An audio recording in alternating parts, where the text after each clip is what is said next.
अस्सलामुअलैकुम नाज़रीन, सुल्तानी पॉइंट के साथ मैं हूं आपका मेज़बान ज़करिया सुल्तानी।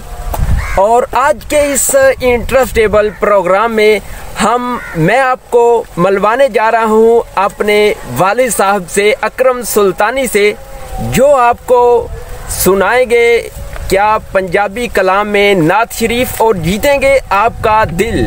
और आप भी आइएगा हमारे साथ और बताइएगा नीचे दिए गए कमेंट सेक्शन में आप कौन सा पंजाबी का कलाम पसंद करते हैं, और हम भी आपकी खिदमत में अपना थोड़ा सा कलाम पेश करेंगे आपकी फरमाइश पर। और आइएगा हम स्टार्ट लेते हैं और आप भी हमारे साथ चलिएगा। सुल्तानी पॉइंट की वीडियोस देखने के लिए हमारा चैनल सब्सक्राइब कीजिए और साथ में बेल के आइकॉन को प्रेस कीजिए ताकि आप हमारी तमाम आने वाली वीडियो से। अस्सलाम वालेकुम जी, तुहानू एक नवी अनाज सुना रहे हैं। लोकी रलदे ने तेरे नाल सोहणिया, एवें लोकी रलदे ने तेरे नाल सोहणिया,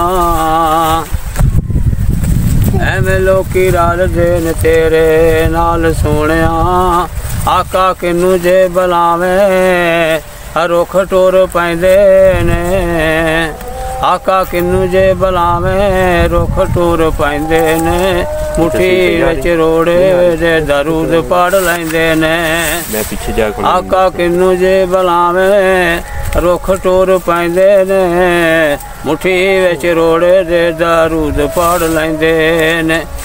तेरे केड़ी कड़ा दस्सां मैं तेरा कमाल सोहणिया, तेरा केड़ा केड़ा दस्सां मैं कमाल सोहणिया।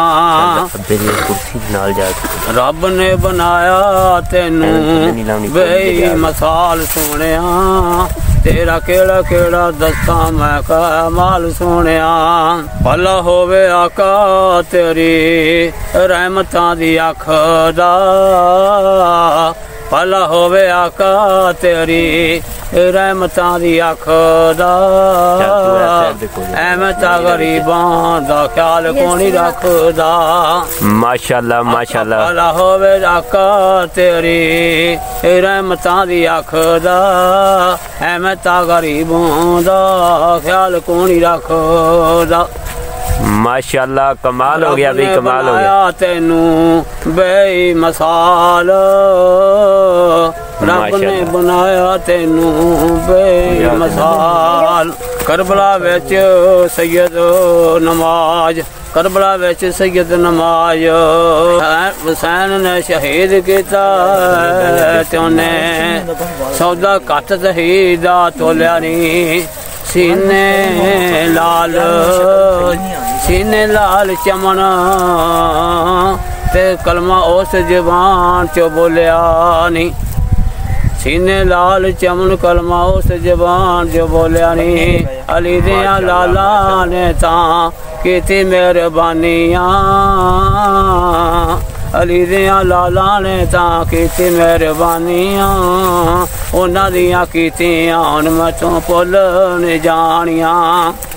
अली दियां लाला ने तां कीती मेहरबानियां, उन्हां दियां कीतियां हुण मैनू भुल नहीं जानियां। माशाअल्लाह अली दियां लाला तां कीती मेहरबानियां। सोहनी सोहनी जीवे तेरी हाल सोहणिया, सोहनी सोहनी जीवे तेरी हाल सोहणिया। अली दियां लाला तां कीती मेहरबानियां। अस्सलाम वालेकुम। माशाअल्लाह, बहुत ही खूबसूरत आवाज़ में पंजाबी का कलाम अबू जान ने पेश किया है। तो आप भी कमेंट सेक्शन में अपना अपना कमेंट बता दीजिएगा कि कैसा लगा है कलाम पंजाबी का, और नेक्स्ट पंजाबी कलाम आपकी फरमाइश पर होगा इंशाल्लाह। तो इसी के साथ ही खुदा हाफिज़।